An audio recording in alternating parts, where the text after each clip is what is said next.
앞에 나온 여러분을 주님의 이름으로 축복합니다. 저는 안개가 끼고 비가 내리고 날씨는 춥고 이런 날 딱 따뜻한 아랫목에서 누워서 그냥 TV나 보자 그랬으면 좋을 텐데 우리 성도들이 그래서 많이 나오지 못하면 어떨까. 목사는 이상하게 항상 그런 생각이 들어요. 그런데 여러분, 우리 교회는 참 저력 있는 교회고 우리 사랑하는 성도들은 우리 하나님을 뜨겁게 사랑하는 마음들이 우리 가슴 가득히 있음을 다시 한번 보게 됩니다. 오늘 하나님의 축복이 우리 가운데 가득 넘치기를 주님의 이름으로 축복합니다. 아멘. 저는 가끔 다니다 보면 수년째 공사가 중단돼 방치된 건물들을 보게 됩니다. 옛날에는 제가 저 온양을 내려왔다 보니까 온양 지역의 한 아파트 단지가 전체가 올라가다가 그대로 다 골조는 다 마쳤는데 그 내부 공사가 안 이루어지고 외부 공사가 제대로 안 이루어지는 멈춘 상태의 그런 수년째 방치된 아파트를 본 적이 있어요. 보니까 그렇게 흉물스러울 수가 없어. 누가 저거를 짓다가 부도가 나서 저렇게 되었는가? 괜히 내가 마음이 안타까워지더라고요. 근데 전이 교회 부임해서 보니까 우리 저쪽 지금 4차 도로가 손이 났습니다만은 성남 가는 길 쪽에 또 빌라가 몇 동이 짓다가 이게 그냥 뼈대만 다 만들어 놓고 또 짓지 못하고 있어.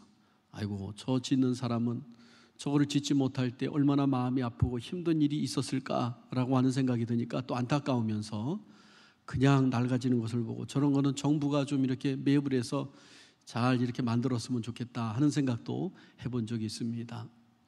여러분, 짓다만 건물들은 어때요?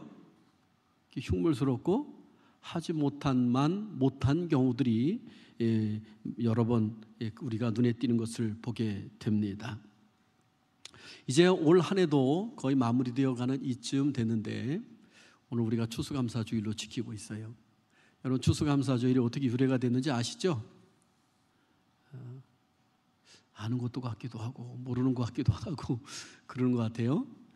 여러분, 추수감사절은 우리가 잘 알다시피 이스라엘 백성들이 애굽에서 나와서 가나안 땅에 들어가서 이제 가을에 추수해서 곡식을 거둬들이고 하나님께 영광 돌린 이 수장절로부터 시작되었음을 알 수 있습니다. 하나님께서는 이 3대 절기를 지키는데 바로 이 유월절, 그리고 이 77절이라고도 하는 맥주절, 오순절이라고도 하죠. 그리고 이 장막절, 수장절 이라고 하는 이 추수감사주일을 이 세 번째 수장절, 장막절을 지키게 했어요. 그래서 이 수장절은 곡식을 보관한다.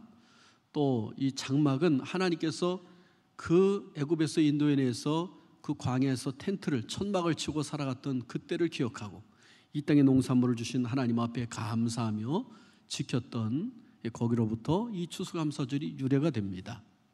구약 성경은 그런데 우리 신약에 와서는 특별히 이 추수감사절에 대해서 이야기가 언급이 된 것이 없습니다만은 이 영국의 청교도들이 막 구교와 또 이 신교 사이에 막 어떤 그러한 신앙의 그 다툼의 문제로 어려움을 겪고 있을 때 우리는 마음껏 하나님을 섬기는 곳으로 가서 삶을 살겠다. 그래서 저 메이플라워라고 하는 배를 타고서 저 신대륙, 아메리카 대륙, 지금 미국이죠. 그런데 그 당시 미국은 인디언들만 살고 있었지 유럽인들이 살고 있지 않았습니다. 이 사람들이 거기를 건너가서 그 풍랑을 만나고 가면서 절반이나 사람이 죽었습니다. 그런데 이들이 첫 해 농사를 지어서 하나님 앞에 감사해서 드려서 교회를 짓고, 둘째 하나님 앞에 또 추수해서 감사해서 학교를 짓고, 셋째 해에 또 감사해서 이제 그때 각각 자기 장막들을 지면서 감사 그 인디언들을 초청을 해서 그 추수감사절을 지켰던 그런 유래가 바로 이 현대 추수감사절, 우리나라가 지키고 있는 추수감사절의 유래입니다. 그래서 땡스기빙 데이라고 해서 이 날은 미국이 대대적인 그 쉰 휴가 기간이기도 하고요. 이 기간 동안에는 대대적인 축제가 벌어집니다. 사실 우리나라는 이 추수감사절이 어떻게 보면 추석, 우리나라 옛날에 내려오는 고유의 명절로 보면 추석과 맞물려 있을 텐데요. 그런데 우리나라 보면은 11월 셋째 주에 와서 추수감사절 하면 좀 늦어, 그죠? 이미 들녘에 낙엽들은 떨어지고 들녘에 곡식들은 다 걷어들인 그런 때거든요. 그래서 선교사들이 와서 이 셋째 주를 이렇게 정하고, 그 다음 우리 교단적으로나 한국 교회가 셋째 주를 이렇게 정했는데요. 어쨌든 이런 추수감사절은 나의 1년 동안 하나님이 나의 가정과 삶을 보호하시고 인도하시고 축복해 주신 모든 것에 대해서 감사하는 바로 주일이 이 추수감사 주일입니다. 여러분, 하나님 앞에 이 감사하는 마음을 가지고 나오셨습니까? 정말로 나오셨습니까? 아멘. 제가 아까 건물 이야기를 했는데 오늘 이 건물 이야기는 사실 주님이 하신 이야기예요. 망대를 어떤 사람이 짓는 데 있어서 그 비용이 얼마를 들 것을 계산하지 않고 망대를 짓겠느냐라고 이야기하는 거예요. 여러분, 집을 지을 때도 얼마 정도 들어갈 것이라고 계산을 하고 집을 지어요? 안 지어요? 짓죠. 만약에 돈이 모자라면 작게 짓든지 아니면 더 모아서 짓든지 아마 시작을 못할 것입니다. 오늘 본문 말씀에서도 보면 28절에 그렇게 말씀하지요. 너희 중에 누가 망대를 세우고자 할진대 자기의 가진 것이 준공하기까지에 족할는지 먼저 앉아 그 비용을 계산하지 아니하겠느냐. 그렇게 아니하여 그 기초만 쌓고 능히 이루지 못하면 보는 자가 다 비웃어 이르되 이 사람이 공사를 시작하고 능히 이루지 못하였다 하리라. 공사를 시작하고 아까 뼈대만 남아있거나 아니면 이루지 못하면 사람들이 오히려 비웃음을 살 수 있다라고 오늘 말씀해 주고 있어요. 도대체 예수님께서 이 말씀을 왜 하셨을까라고 하는 것을 우리가 생각해야 돼요. 오늘 본문에서 예수님은 끝까지 너희들이 신앙생활 잘하라, 끝까지 나의 제자가 되어서 나를 잘 따르라 라고 하는 말씀을 이 건축물에 비유해서 말씀하고 있는 거예요. 여러분, 사람들은 예수님을 처음에 은혜 받았다고 펄펄 뛰다가 끝내 중간에 잊어버리는 사람들이 있어요. 그리고 신앙생활 하다 보면 처음에 예수를 믿다가 중간에 그만두는 사람, 또 어떤 사람은 끝까지 신앙생활하는 사람, 어떤 사람은 아예 예수님을 받아들이지 않는 사람, 이렇게 세 종류의 사람이 있잖아요. 여러분, 어느 종류의 사람이 되고 싶어요? 두 번째 종류의 사람이 되고 싶어요? 신앙생활하다 중간에 그만두는?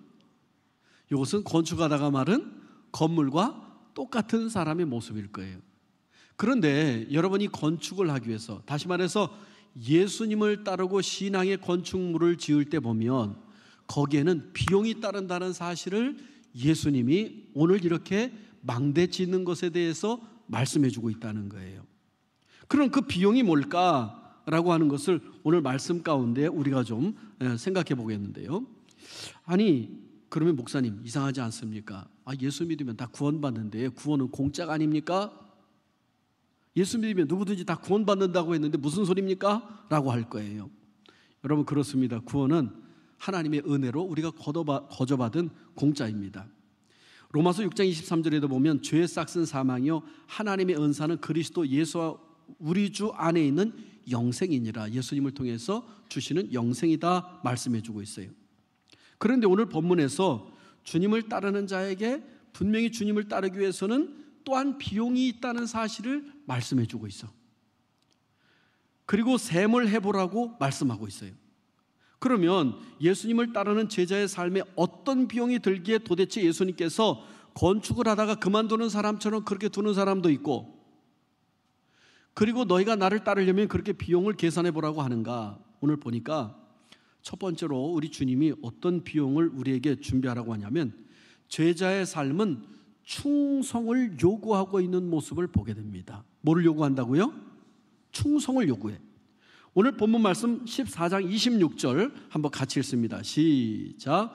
물은 내게 오는 자가 자기 부모와 처자와 형제와 자매와 더욱이 자기 목숨까지 미워하지 아니하면 능히 내 제자가 되지 못하고. 야, 어마어마한 말을 하고 있어요. 여러분, 예수님 따르기 위해서 여러분 아버지, 여러분 어머니, 처자, 형제, 자매, 또한 자기 목숨까지도 미워하는 그렇게 하지 아니하면 내 제자가 되지 않는다고 하는데 여러분 주님 따라올 수 있어요? 제가 어려운 말을 하고 있죠?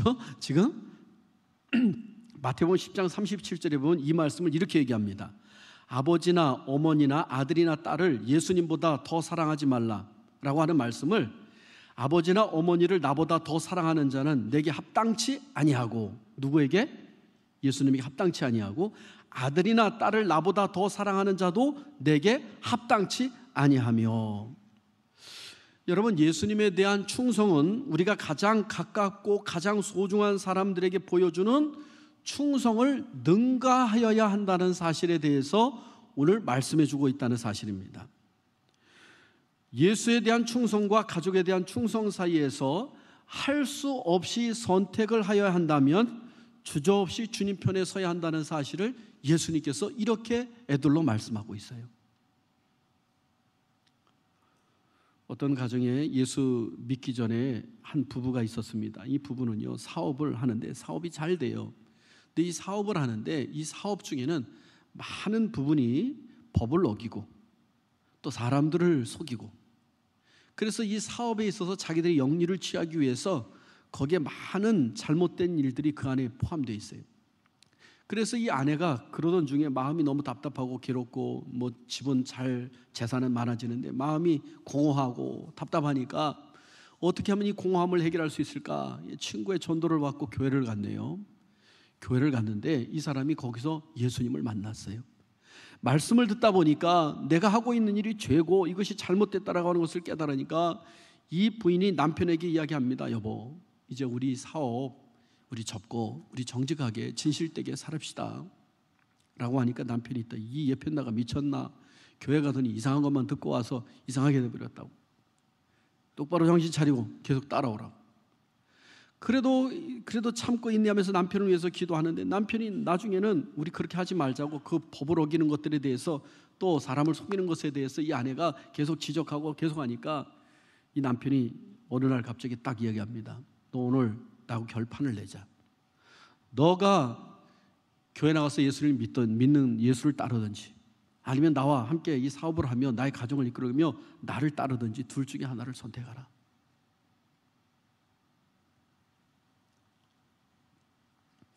여러분, 지혜로운 사람은 어쨌든 이혼하지 않고도 그 남편을 잘 돌아오게 하는 방법이 있겠습니다만은 어쨌든 이러한 결단의 순간에 우리는 어떻게 해야 되겠느냐라고 하는 그러한 말씀을 오늘 주님께서 이야기해 줍니다. 정말로 주님을 사랑하는 마음, 주님께 충성하는 마음이 있을 때 우리가 우선적으로 어떤 것을 더 따라야 되는가에 대해서 말씀해 주고 있다는 것이죠. 사랑하는 성도 여러분, 오늘 주님을 따를 때 주님은 우리에게 충성을 요구하고 있습니다. 베드로에게 내가 나를 사랑하느냐라고 말씀하실 때 그 말씀 가운데 내가 너를 사랑하는데, 내가 목숨을 주어서 너를 사랑하는데 정말 너도 나를 그렇게 사랑하느냐고 묻고 계신 거예요.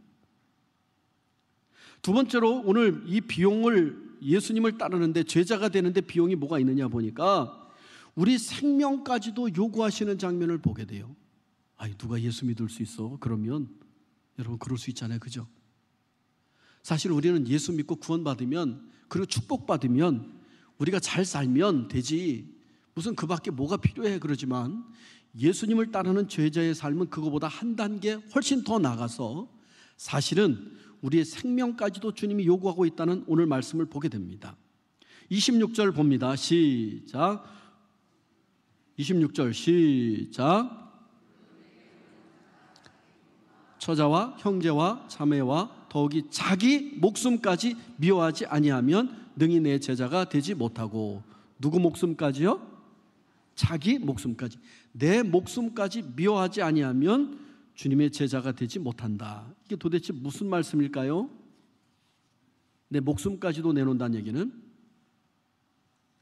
27절에 보면 누구든지 자기 십자가를 지고 나를 따르지 않는 자도 능히 내 제자가 되지 못하리라 말씀해 주고 있어요. 우리가 십자가 하면 보통 생각하는 게 뭐예요? 무거운 짐이잖아요, 그죠? 무거운 짐을 지고 걸어가는 것을 생각합니다. 그래서 우리 성도들이 때로는 이야기하다 보면 내가 무거운 짐 그러면은 아유, 이 남편 하나가 있는데 이거는 그냥 개차반이네. 그런데 이 남편을 내가 이혼하지 않고 끝까지 그 남편 구원을 위해서 기도하며 내가 역경도 시련도 다 극복하며 나가는 것, 아이고 내 남편이 십자가야, 그러는 경우가 있어요. 또 자녀 중에 보면 막 말썽을 부리는 자녀가 있어. 그래서 이 자녀를 아이고 이 내 십자가야. 아니면은 자녀 중에 장애자가 있으면은 이게 너무나도 힘들잖아요. 그때에도 아이고 하나님께서 나에게 맡겨준 십자가야, 그러면서 우리가 보통 그럴 때 내 십자가다라고 하는 말을 씁니다. 그래서 우리가 삶을 살아가면서 당한 고통의 짐을 이 십자가로 이해할 때가 많죠. 그런데 오늘 본문에 보니까 우리가 져야 할 십자가는 우리가 피할 수 있으나 피해서는 안 된다고 말씀해 주고 있는데요, 우리가 타협하면 얼마든지 피할 수 있는 고난을 그렇게 하지 말라고 말씀해 주고 있어요. 그런데 이 십자가라고 하는 것을 여러분 보세요. 이 십자가는 오직 한 가지 목적만을 위해서 있습니다. 십자가가 뭐예요? 여기 달려있는 십자가?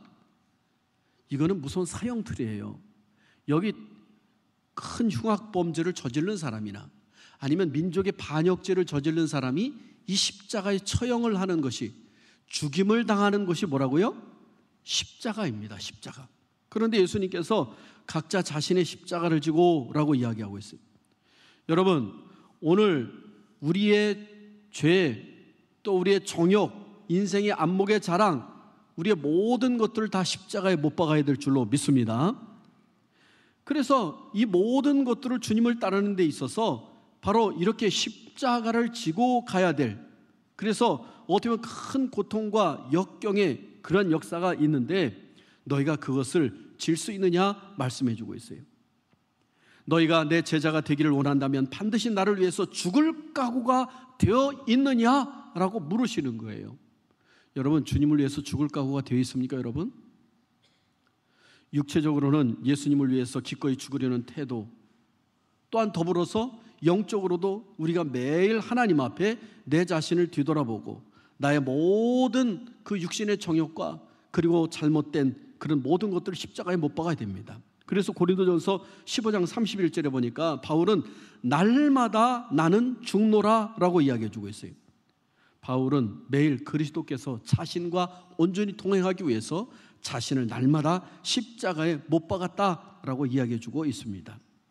바울은 주님의 제자가 되기 위해서 제자의 삶의 비용을 기꺼이 지불하고 일평생을 살아갔던 모습을 보게 됩니다. 여러분, 주님은 우리를 죄에서 구원하시기 위해서 십자가를 묵묵히 지셨습니다.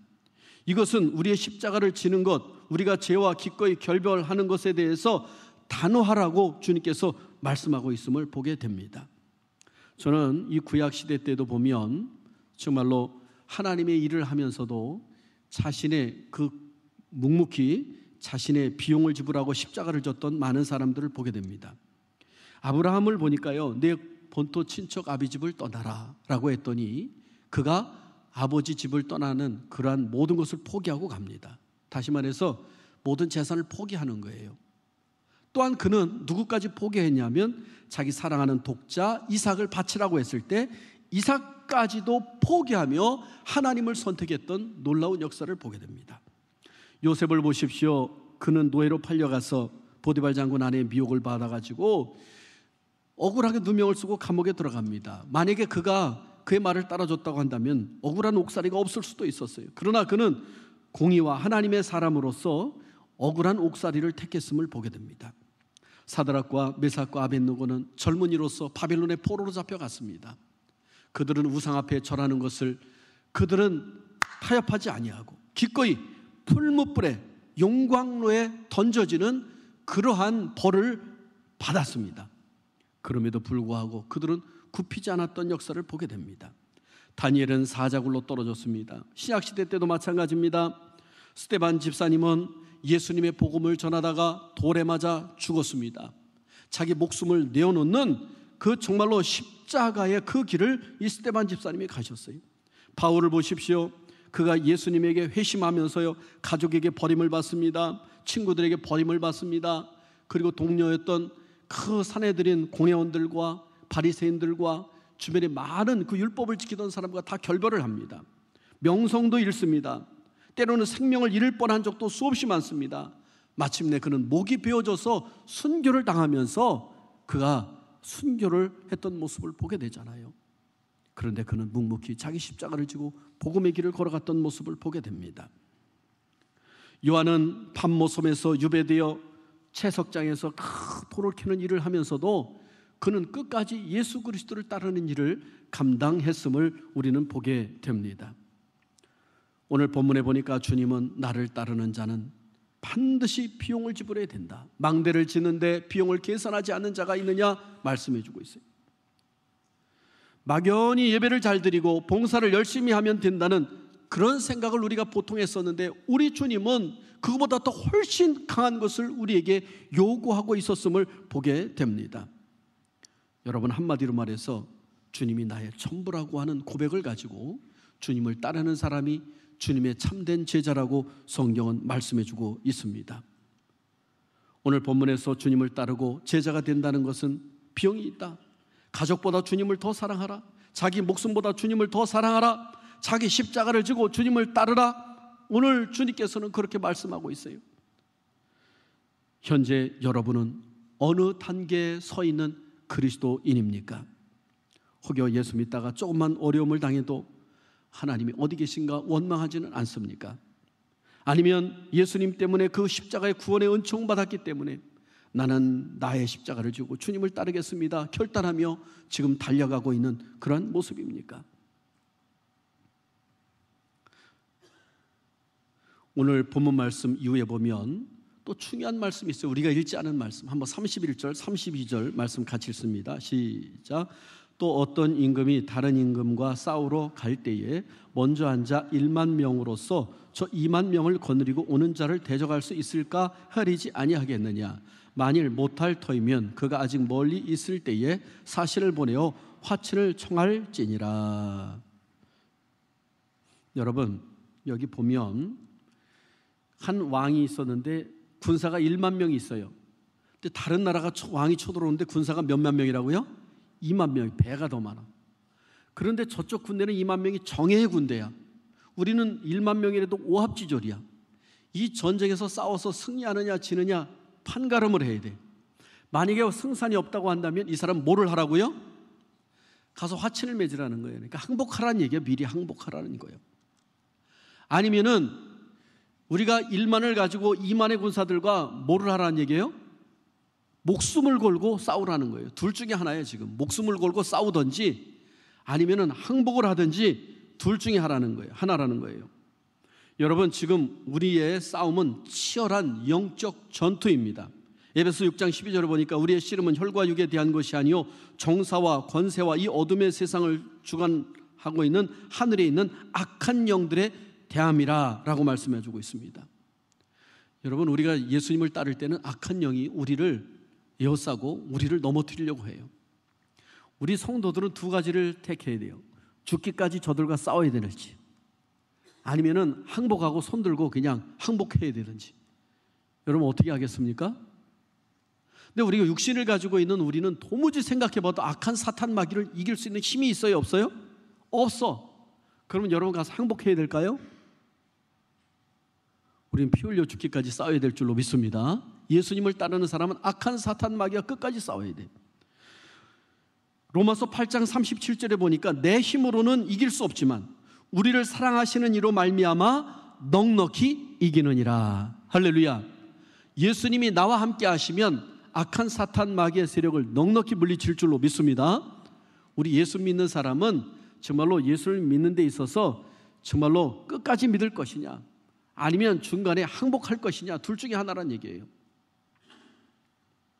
오늘 추수감사주의를 맞이했습니다. 우리가 하나님 앞에 감사할 것이 한두 가지가 아니지요. 여러분, 그 중에 가장 감사한 것 중에 하나는 주님의 그 구원의 은총이지요. 근데 그 구원의 은총은 우리가 값없이 거저 주었지만 주님을 따르는 주님의 제자로서의 삶은 거기에 합당한 비용이 있다. 오늘 우리는 그 주님의 말씀에 우리는 귀 기울여 들어야 될 줄로 믿습니다.